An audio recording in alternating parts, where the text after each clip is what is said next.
FAO very much welcomes OCHA's efforts in raising the visibility of this issue of lack of funding, and particularly the work of both OCHA and ECHO in ensuring that anticipatory action has become a reality on the ground. But we may need to do much, much more of this, especially in a context of sustained and rising acute food insecurity. The number of people experiencing catastrophic and emergency levels of acute hunger are simply astounding in an age of such prosperity. And yet we are consistently told budgets have to be cut, they're being tightened. FAO believes that our responses should be smarter, better targeted, and more responsive to people's own priorities.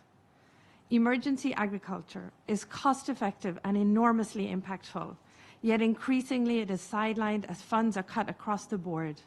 It is underfunded and overlooked. FAO has received just 13% of $2 billion requested under the humanitarian appeals. Last year, with less than $1 billion, we helped 56 million people produce their own food and get their own way out of disaster and crises.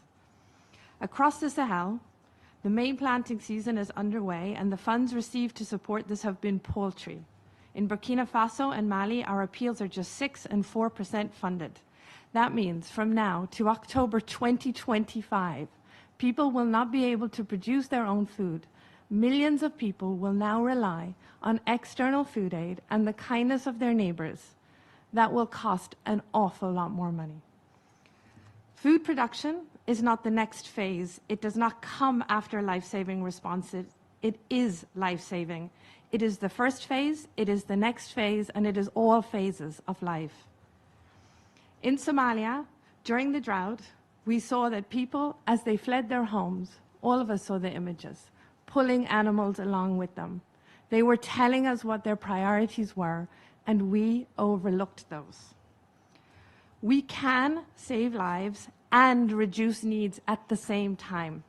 It is not either or. In Afghanistan, significant funding to emergency agriculture combined with humanitarian food assistance since 2022 has helped improve food production amongst some of the country's most vulnerable people. Finally, we are seeing a steady downward trend in acute food insecurity. 3 IPC analyses in a row have shown a downward trend in food insecurity, despite all the other issues in Afghanistan. Those gains are now under threat.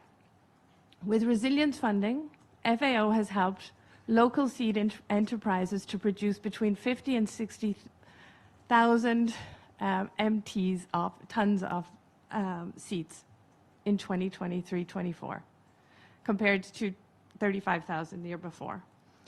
With those seeds, together with fertilizers, we can help over 1 million farmers produce their own food this year. That will feed 7 million people.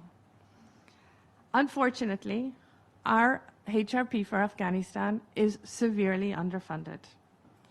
Thanks to the global decrease of fertilizer prices, economies of scale, savings and inefficiencies, FAO will be able, with our own resources and using existing funds, to procure and distribute about 35,000 tons of those seeds to 700,000 families.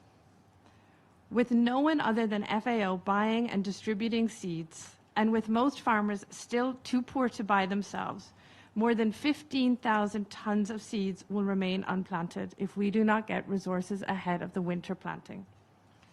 That is about 500,000 tons of food that will not be produced. Thank you. Thank you. Next, we're going